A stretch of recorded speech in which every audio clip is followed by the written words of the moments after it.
হাসিনা চলে গেছে, দোসররা রয়ে গেছে, কেউ কেউ পালিয়েছে, কেউ কেউ ভেতরে বসে দেশকে উত্তপ্ত করতে চাইছে, আরেকটি ফ্যাসিস্ট যুগের সূচনা করতে চাইছে। বাংলাদেশিরা নেই বলে যার জন্য বেচাকেনা হচ্ছে। আগের বছর ভালো বিক্রি হয়েছে, এবছর তো বেচাকেনা নেই একদম। ব্যবসা প্রত্যেক দোকানদারের ক্ষতি হচ্ছে, অনেক দোকানদার তালা পড়ে গেছে, অনেক দোকানদার বন্ধ করে পালিয়ে গেছে। কথায় আছে, শকুনের দোয়ায় গরু মরে না। বাংলাদেশিদের ভিসা দেওয়া বন্ধ করে দিয়ে ভারতীয়রা ভেবেছিল এতে বাংলাদেশের বিপুল পরিমাণ লোকসান হবে। ভারতের ভিসা নিষেধাজ্ঞার ফলে বাংলাদেশের নতুন সরকার চাপে পড়বে। বাংলাদেশের সাধারণ মানুষ ডক্টর মোহাম্মদ ইউনূসের নেতৃত্বাধীন সরকারের উপর আস্থা হারাবে। বাংলাদেশিদের ভিসা দেওয়া বন্ধ করার পর ঠিক এমনটাই প্রত্যাশা ছিল ভারতীয়দের। তবে বাস্তবে যা হচ্ছে তা একজন বাংলাদেশি হিসাবে আপনাকেও গর্বিত করবে। বাংলাদেশি পর্যটক না পেয়ে কলকাতার ব্যবসায়ীরা রাস্তার ফকির হয়েছে। ঈদের সময় বাংলাদেশি পর্যটকদের অর্থে জমজমাট ব্যবসা হতো কলকাতার দাদাদের। বাংলাদেশিদের না পেয়ে কলকাতা যেন এক শ্মশানে পরিণত হয়েছে। বাংলাদেশি পর্যটক ভারতে না যাওয়ায় কি হাল কলকাতার ব্যবসায়ীদের। আসুন তা দেখে আসি একজন ভারতীয় সাংবাদিকের ধারণকৃত ভিডিও থেকে। না না, আমি কিন্তু আমাদের দেশের খুব কাছাকাছি আছি, অত দূরে নয়, আমি খুব কাছাকাছি আছি, আমি চট করে ঢুকে পড়তে পারি।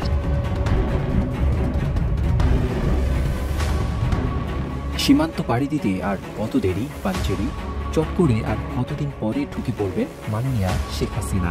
অসহায় নেতাকর্মীদের অপেক্ষার অবসান কবেই বা ঘটবে, কবেই বা দেখা দেবে সেই মাহেন্দ্রক্ষণ। দিন ফুরিয়ে রাত হয় আর রাত ফুরিয়ে দিন, পাখিরাও নিড়ে ফেরে প্রতিদিন, শুধু দেশে ফেরে না শেখ হাসিনা। অতঃপর খবর পাওয়া যাচ্ছে প্রধানমন্ত্রী হয়েই তিনি দেশে ফিরবেন। কেউ সত্য বলে না, কই যাবো আপনি। কিভাবে হবেন তিনি প্রধানমন্ত্রী? আবারও কি রাতেই ভোট হবে, নাকি ভোটই হবে না? কৌতূহলী জনতা চোখ রাখে অতীতে, খুঁজে ফেরে শেখ হাসিনার অতীত ইতিহাস। ঢাকার রাত তখন গভীর, বাতাসে বসন্তের মৃদু শীতলতা, কিন্তু রাজনৈতিক উত্তাপ চরমে। দেশের একাংশের দৃষ্টি তখন ভারতীয় মিডিয়ার দিকে। প্রতিদিন সেখানে নতুন নতুন নাটকীয় স্ক্রিপ্ট তৈরি হচ্ছে বাংলাদেশকে নিয়ে। কখনো বলা হচ্ছে ভারতীয় সেনাবাহিনী বাংলাদেশের সামরিক অভিযান চালাতে যাচ্ছে, কখনো জাতিসংঘের শান্তিরক্ষীরা ঢাকায় নামার অপেক্ষায়, কখনো বা প্রফেসর ইউনূস নাকি দেশ ছাড়তে বাধ্য হচ্ছেন। কিন্তু এবার ভারতীয় মিডিয়ার গুজবের মাত্রা ছাড়িয়েছে। সেনাবাহিনীর অভ্যুত্থানের গল্প সাজিয়ে বাংলাদেশের সার্বভৌমত্ব নিয়ে খেলায় মেতে উঠেছে ভারতীয় কিছু প্রচার মাধ্যম। খুব দ্রুত গতিতে রাষ্ট্রদূত হারুন রশিদের বিরুদ্ধে অ্যাকশন নেওয়া হয়েছে। তার পরিবারের সদস্য সবার পাসপোর্ট বাতিল করার সিদ্ধান্ত নিয়েছে পররাষ্ট্র মন্ত্রণালয়। দর্শক, মোহাম্মদ হারুন রশিদ, মরক্কোর যে রাষ্ট্রদূত, তিনি পালিয়ে গেছেন কানাডায় থেকে তিনি রীতিমতো সরকারের বিরুদ্ধে বিদ্রোহ ঘোষণা করেছেন বা রাষ্ট্রের বিরুদ্ধে বিদ্রোহ ঘোষণা করেছেন। আসসালামু আলাইকুম দর্শক, নতুন একটা নিউজে আপনাকে স্বাগতম। প্রিয় দর্শক, রমজান মাসে কলকাতার ব্যবসায়ীদের মাথায় হাত। ঈদের বাজারে বাংলাদেশি পর্যটক না পেয়ে রাস্তায় নেমেছে কলকাতার ব্যবসায়ীরা। মোদির বিরুদ্ধে তীব্র আন্দোলনের ডাক। ভারতের কুটচালে আবারও ক্ষমতায় ফেরার স্বপ্ন হাসিনার। ভারতীয় মিডিয়ায় বাংলাদেশ নিয়ে গুজব ও মিথ্যাচারের মূল হোতা নরেন্দ্র মোদী নিজেই বলে মার্কিন গোয়েন্দা রিপোর্টে দেশে বিদেশে তোলপাড় এবং হাসিনাকে ফেরাতে ভারতীয় নীল নকশা ফাঁসের ঘটনা ও প্রেক্ষাপট নিয়ে করা আমাদের আজকের ভিডিওটি অত্যন্ত গুরুত্বপূর্ণ। ভিডিওটি শুরু থেকে শেষ পর্যন্ত ধৈর্য সহকারে দেখে একটি লাইক দিয়ে সবাইকে শেয়ার করে দিন। আমাদের চ্যানেলে নতুন হলে চ্যানেলটি সাবস্ক্রাইব করে পাশে থাকা বেল আইকনে ক্লিক করে রাখুন। আমাদের ভিডিওটি আপনি বাংলাদেশের কোন জেলায় বসে দেখছেন বা শুনছেন সেটি অবশ্যই কমেন্ট বক্সে কমেন্ট করে জানিয়ে দিতে ভুলবেন না। বাংলাদেশিরা নেই বলে যার জন্য বেচাকেনা হচ্ছে। আগের বছর ভালো বিক্রি হয়েছে, এবছর তো বেচাকেনা নেই একদম। ব্যবসা প্রত্যেক দোকানদারের ক্ষতি হচ্ছে, অনেক দোকানদার তালা পড়ে গেছে, অনেক দোকানদার বন্ধ করে পালিয়ে গেছে। কথায় আছে, শকুনের দোয়ায় গরু মরে না। বাংলাদেশিদের ভিসা দেওয়া বন্ধ করে দিয়ে ভারতীয়রা ভেবেছিল এতে বাংলাদেশের বিপুল পরিমাণ লোকসান হবে। ভারতের ভিসা নিষেধাজ্ঞার ফলে বাংলাদেশের নতুন সরকার চাপে পড়বে। বাংলাদেশের সাধারণ মানুষ ডক্টর মোহাম্মদ ইউনূসের নেতৃত্বাধীন সরকারের উপর আস্থা হারাবে। বাংলাদেশিদের ভিসা দেওয়া বন্ধ করার পর ঠিক এমনটাই প্রত্যাশা ছিল ভারতীয়দের। তবে বাস্তবে যা হচ্ছে তা একজন বাংলাদেশি হিসাবে আপনাকেও গর্বিত করবে। বাংলাদেশি পর্যটক না পেয়ে কলকাতার ব্যবসায়ীরা রাস্তার ফকির হয়েছে। ঈদের সময় বাংলাদেশি পর্যটকদের অর্থে জমজমাট ব্যবসা হতো কলকাতার দাদাদের। বাংলাদেশিদের না পেয়ে কলকাতা যেন এক শ্মশানে পরিণত হয়েছে। বাংলাদেশি পর্যটক ভারতে না যাওয়ায় কি হাল কলকাতার ব্যবসায়ীদের। আসুন তা দেখে আসি একজন ভারতীয় সাংবাদিকের ধারণকৃত ভিডিও থেকে।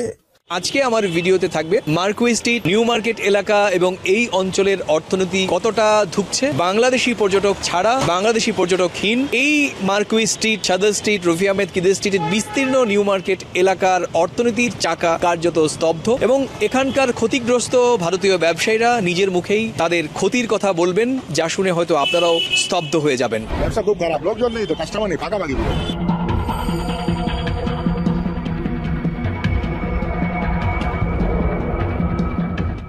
আর এই মুহূর্তে চলছে পবিত্র রমজান মাস এবং পবিত্র রমজান মাসে ভারতীয়, বিশেষ করে কলকাতার নিউ মার্কেটের নানা রকম ব্যবসায়িক দৃষ্টিকোণ তৈরি হয় এবং আপনারা জানেন যেখানে সকালবেলা অনেক রেস্টুরেন্ট খাবারের দোকানগুলোতে সেহরির ব্যবস্থা করা হতো এবং সন্ধ্যের সময় ইফতারির নানা পসরা নিয়ে ব্যবসা চলতো এবং স্থানীয় হোটেলগুলোতে বিভিন্ন ধরনের খাবার সাজানো হতো এই ইফতারের সময়। তো যেহেতু বাংলাদেশি পর্যটকরা ভিসার কারণে এখন কলকাতার এই নিউ মার্কেট এলাকায় আসতে পারছেন না এবং সে কারণেই কিন্তু দেখা যাচ্ছে যে এই রমজান নির্ভর যে ব্যবসা বাণিজ্য সেটা কিন্তু কার্যত বন্ধ। শুনে নেব কয়েকজন ইফতারি বিক্রেতা তারা কিভাবে তাদের এই ব্যবসায়িক দুরবস্থার কথা বললেন। হ্যাঁ, বাংলাদেশিরা নেই বলে যার জন্য বেচা কেনা হচ্ছে। আগের বছর ভালো বিক্রি হয়েছে, এই বছর তো বেচা কেনা নেই একদম। অনেকক্ষণ তো বসে আছি, একটা কাস্টমার এলো, একজনা দিয়ে দিয়েছে, বৈকাল থেকে ধরো 2:30 থেকে এখানে বসে আছি, বেচা কেনা নেই একদম। বাংলাদেশি আরও থাকলে ভালো বেচা কেনা হয়, বেচা কেনা নেই। আমার কি করবো, না এলে খরিদ্দার আসবে তবে তো আমি দেবো, খরিদ্দার না এলে কি করবো, বসেই আছি, বেচা কেনা নেই, কিছু নেই। बहुत बुरा हाल है, बांग्लादेशी लेकर के धंधा है, बांग्लादेशी ले ये तो धंधा नहीं। ব্যবসার প্রত্যেক দোকানদারের ক্ষতি হচ্ছে, অনেক দোকানদার তালা পড়ে গেছে, অনেক দোকানদার বন্ধ করে পালিয়ে গেছে, অনেক হোটেল বন্ধ হয়ে গেছে। এতদিন বাংলাদেশিদের ভারত ভ্রমণ নিয়ে কটাক্ষ করেছে ভারতীয়রা, বাংলাদেশিদের অপমানিত এবং ছোট করে বিভিন্ন কথা শুনিয়েছে তারা। এখন তারা বাংলাদেশি পর্যটকদের গুরুত্ব হারে হারে টের পাচ্ছে। বাংলাদেশি পর্যটকদের ভারতীয় ভিসা না দেওয়া যে উল্টো তাদের ক্ষতি করছে, এখন তারা এটা বুঝতে পারছে। আগে কলকাতার দাদারা বাংলাদেশি পর্যটকদের উপর নির্ভরশীলতার কথা স্বীকার করতো না, এখন কলকাতার সর্বস্তরের ব্যবসায়ীরা চিৎকার করে বলছে আমাদের ব্যবসা বাংলাদেশি পর্যটকদের উপর নির্ভর করে। বাংলাদেশের লোকসান করতে ভারত যে সিদ্ধান্ত নিয়েছিল, এতে এখন তাদেরই লোকসান হচ্ছে। হাসিনা চলে গেছে, দোসররা রয়ে গেছে, কেউ কেউ পালিয়েছে, কেউ কেউ ভেতরে বসে দেশকে উত্তপ্ত করতে চাইছে, আরেকটি ফ্যাসিস্ট যুগের সূচনা করতে চাইছে। গতকালকে আমার বোন বা আমার সন্তান আসিয়া যখন কি বলবো, তাকে যখন জানাজার জন্য উপস্থিত করা হয়, যখন তাকে শেষবারের মতো বিদায় দিচ্ছিল, তখন বাংলাদেশের একটি টেলিভিশনের স্ক্রিনে আমরা চোখ রেখে দেখছিলাম কোনো একজন প্রেজেন্টার আমাদের 24-এর বিপ্লবের সেই মহানায়কদের শুয়োর বলে তুলনা করছে। আপনারা এই বিষয়টি জেনে গেছেন, নতুন করে আমার আর বলার কিছু নেই, কিন্তু প্রতিক্রিয়া কিছু আছে যেগুলো আপনাদের অবশ্যই মন দিয়ে শুনতে হবেন। এই শুয়োর বলার সাহস হলো কি করে এবং এটার নেপথ্যে কারা রয়েছে, এটার ইন্ধনদাতা কারা, তারা আসলে চাইছে কি, এই বিষয়গুলো আপনাদের জানতে হবে একটা একটা করে। বাংলাদেশের যতগুলো টেলিভিশন এই মুহূর্তে রয়েছে, বাংলাভিশন, এনটিভি, এরকম 2-3টি ছাড়া প্রত্যেকটা টেলিভিশন এসেছিল হাসিনার হাত ধরে। বাকি যে কটা আগে ছিল, দিগন্ত টেলিভিশন, ইসলামিক টেলিভিশন, চ্যানেল 1, এগুলো বন্ধ করে দেওয়া হয়েছিল। এবং আমরা পরবর্তী সময় দেখেছি হাসিনার রেজিমে এই টেলিভিশনগুলো হাসিনার বন্দনা কিংবা আওয়ামী লীগের দালালি করতে করতে এমন পর্যায়ে চলে গেছে যে দেশের মানুষ এই টেলিভিশনগুলো দেখা বন্ধ করে দিয়েছে। তারা দেখতে শুরু করেছে আমাদের ফেসবুক, ইউটিউবে আমাদের কথা বা আমাদের ব্লগ, আমাদের ভিডিও। এরপর এই টেলিভিশনগুলো সরকারের কাছে আবেদন করেছিল ইউটিউব বন্ধের জন্য, অথবা ইউটিউবে এমন নীতিমালা করা উচিত যাতে আমরা আসলে ঠিকমতো কন্টেন্ট যেন বানাতে না পারি। এই মোজাম্মেল বাবুর এই উদ্যোগগুলো নিয়েছিল। কারণ কি জানেন, তারা চেয়েছিল টেলিভিশনের বাইরে যেন আর কোনো মুখপাত্র বা কথা বলার কিছু না থাকে, তাহলে ইলিয়াস, পিনাকি, কনক সরওয়ার কিংবা মাসুম মাহবুবদের জন্ম হতো না। দর্শক, হাসিনা 5 তারিখে চলে যাবার পর আমরা দেখেছি আওয়ামী লীগের প্রথম সারির নেতারা আত্মগোপনে চলে গেছেন, বড় সংখ্যক নেতারা চলে গেছেন ক্যান্টনমেন্টে। এরপর সেখান থেকে হাতে গোনা কজনকে আমরা গ্রেফতার হতে দেখেছি। বাকিরা কি করে ক্যান্টনমেন্ট থেকে পালিয়ে গেছেন এর উত্তর আজ পর্যন্ত আইএসপিআর কিংবা সেনাপ্রধান আমাদের দেননি। যাদের বিরুদ্ধে মামলা হয়েছে, যাদের বিরুদ্ধে মামলা চলমান, তাদেরকে কি করে ক্যান্টনমেন্ট থেকে ছেড়ে দেওয়া হলো? না, আমি কিন্তু আমাদের দেশের খুব কাছাকাছি আছি, অত দূরে নয়, আমি খুব কাছাকাছি আছি, আমি চট করে ঢুকে পড়তে পারি। সীমান্ত পাড়ি দিতে আর কত দেরি পাঞ্চেরি, চট করে আর কতদিন পরে ঢুকে পড়বেন মাননীয়া শেখ হাসিনা? অসহায় নেতাকর্মীদের অপেক্ষার অবসান কবেই বা ঘটবে? কবেই বা দেখা দেবে সেই মাহেন্দ্রক্ষণ? দিন ফুরিয়ে রাত হয় আর রাত ফুরিয়ে দিন। পাখিরাও নিড়ে ফেরে প্রতিদিন, শুধু দেশে ফেরে না শেখ হাসিনা। অতঃপর খবর পাওয়া যাচ্ছে প্রধানমন্ত্রী হয়েই তিনি দেশে ফিরবেন। কেউ সত্য বলে না, কই যাবো আপনি? কিভাবে হবেন তিনি প্রধানমন্ত্রী? আবারও কি রাতেই ভোট হবে, নাকি ভোটই হবে না? কৌতূহলী জনতা চোখ রাখে অতীতে, খুঁজে ফেরে শেখ হাসিনার অতীত ইতিহাস। ভোটের দৌড়ে কতটা দৌড়েছিলেন তিনি। শেখ হাসিনার পিতা শেখ মুজিবুর রহমানের মৃত্যুর পর ক্ষমতার স্বাদ চিরতরে হারিয়ে যায় আওয়ামী লীগের নেতাকর্মীদের জীবন থেকে। এরপর নানান চড়াই উতরাই পার করে 1996 সালে হাতে তসবিহ, মাথায় পট্টি বেঁধে মায়াকান্নায় নিজেকে ভাসিয়ে প্রথমবারের মতো ক্ষমতায় আসেন শেখ হাসিনা। একালের মাদার অব হিউম্যানিটি খ্যাত শেখ হাসিনা সেকালেও ছিলেন দারুণ অভিনেত্রী। অভিনয় দিয়েই ক্ষমতায় এসে জয়নাল হাজারীর মতো হাজারো হাজারির জন্ম দিয়েছিলেন বাংলার মাটিতে। আর হাসিনার এইসব পালিত পুত্ররা ধর্ষণেও করেছিলেন সেঞ্চুরি। পিস্তল দিয়ে গুলি করে অথবা কুপিয়ে মানুষ হত্যা তাদের কাছে ছিল ডাল ভাত। তাই তো ড্রিল মেশিন দিয়ে মাথা কিংবা বুক ফুটো করে মানুষ হত্যায় ছিল তাদের পৈশাচিক আনন্দ। আর এসব কাজ হতো স্বয়ং শেখ হাসিনার তত্ত্বাবধানে।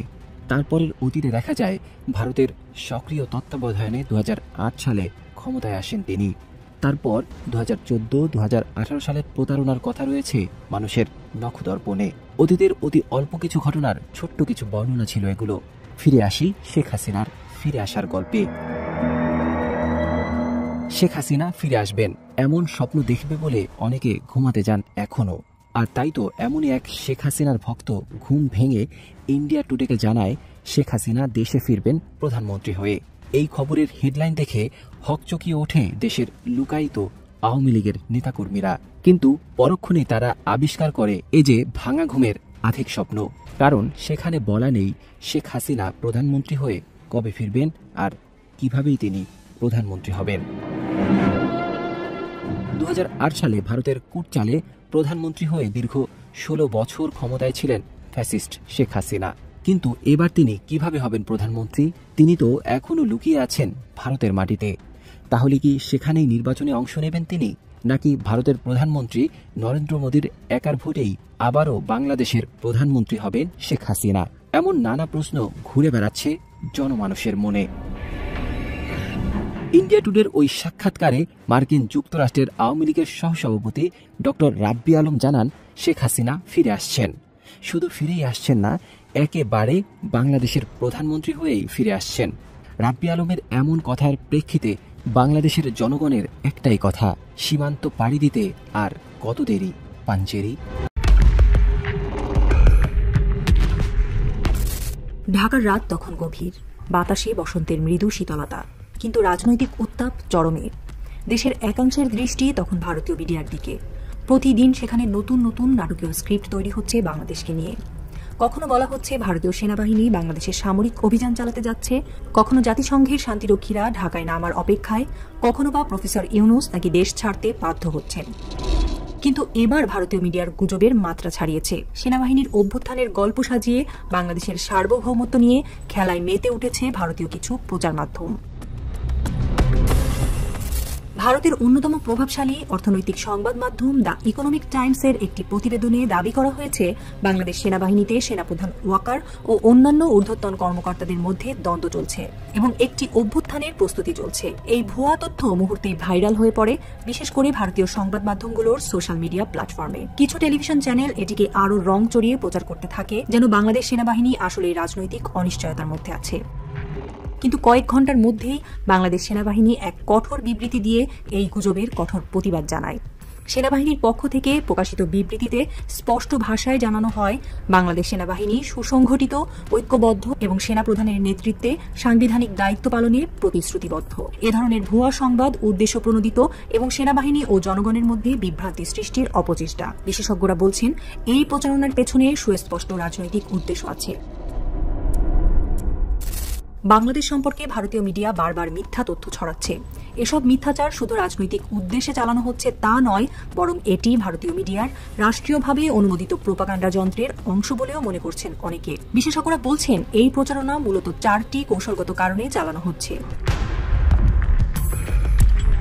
যে কোনো দেশের সেনাবাহিনী যদি অভ্যন্তরীণ বিভক্তিতে পড়ে তাহলে সেটি আন্তর্জাতিকভাবে দুর্বল হিসেবে বিবেচিত হয়। ভারতীয় মিডিয়া বাংলাদেশের সেনাবাহিনীকে দুর্বল ও বিভক্ত দেখানোর চেষ্টা করছে যেন দেশটির উপর আন্তর্জাতিক মহলের আস্থা কমে। মিথ্যা সংবাদ বারবার প্রচার করলে সাধারণ মানুষ বিভ্রান্ত হয়। এটি রাজনৈতিক স্থিতিশীলতা বিনষ্টের একটি পরিচিত কৌশল। ভারতীয় মিডিয়া বারবার বাংলাদেশের অভ্যন্তরীণ বিষয়ে গুজব ছড়িয়ে জনগণকে বিভ্রান্ত করতে চাইছে। বৈশ্বিক পরিসরে বাংলাদেশ এখন অর্থনৈতিকভাবে শক্তিশালী হয়ে উঠেছে। মধ্যপ্রাচ্য, চীন ও ইউরোপের দেশগুলোর সঙ্গে সম্পর্ক বাড়ছে। ভারতীয় মিডিয়া এই সম্পর্কগুলো ক্ষতিগ্রস্ত করতে চায় যেন বাংলাদেশকে আন্তর্জাতিকভাবে বিচ্ছিন্ন রাখা যায়। বিশ্লেষকদের মতে ভারতের বর্তমান শাসক দল বিজেপি সরকার পশ্চিম বাংলার নির্বাচন সামনে রেখে বাংলাদেশকে নিয়ে ইস্যু তৈরি করতে চায়। কারণ ভারতের অভ্যন্তরীণ রাজনীতিতে বাংলাদেশের অভিবাসন, নিরাপত্তা, সংখ্যালঘু ইস্যুগুলোকে ইলেকশন স্টান্ট হিসেবে ব্যবহার করা হয়। ভারতীয় মিডিয়া এখন কল্পকাহিনীর ফ্যাক্টরি হয়ে উঠেছে। সংবাদ পরিবেশনের জায়গায় নাটকীয়তা ঢুকে পড়েছে, যেন দর্শকদের সামনে হিন্দি সিরিয়ালের নতুন এপিসোড পরিবেশন করা হচ্ছে। ভারতীয় টেলিভিশন সাংবাদিকতা এখন আর সংবাদের জন্য নয়, বরং এক ধরনের চিৎকার নির্ভর বিনোদন মাধ্যম হয়ে উঠেছে। একবার বিতর্কিত ভারতীয় সাংবাদিক অর্ণব গোস্বামী স্বীকার করেছিলেন যে ভারতীয় দর্শক চিৎকার ছাড়া সংবাদ শুনতে চায় না। তাই ভারতীয় মিডিয়ায় এখন নিউজ উপস্থাপনের ধরন সিরিয়ালাইজড হয়ে গেছে। প্রথমে সেনা অভ্যুত্থানের গল্প, তারপর জাতিসংঘ শান্তিরক্ষী বাহিনীর আশার গুজব, এরপর ভারতীয় সামরিক হস্তক্ষেপের কল্পকাহিনী। ঠিক যেমন হিন্দি সিরিয়ালে প্রতি সপ্তাহে নতুন টুইস্ট আনা হয়, ভারতীয় মিডিয়াতেও বাংলাদেশের বিষয়ে নতুন নতুন গুজব তৈরি হয়। এসব নাটকীয় সংবাদ পরিবেশন করেও যখন সফলতা আসছে না, তখন তারা আরও চরম পন্থায় চলে যাচ্ছে। বাংলাদেশের জনগণ এই ধরনের গল্প বলার সাংবাদিকতাকে প্রত্যাখ্যান করেছে, কিন্তু ভারতীয় মিডিয়া এখনো এই পথেই হাঁটছে।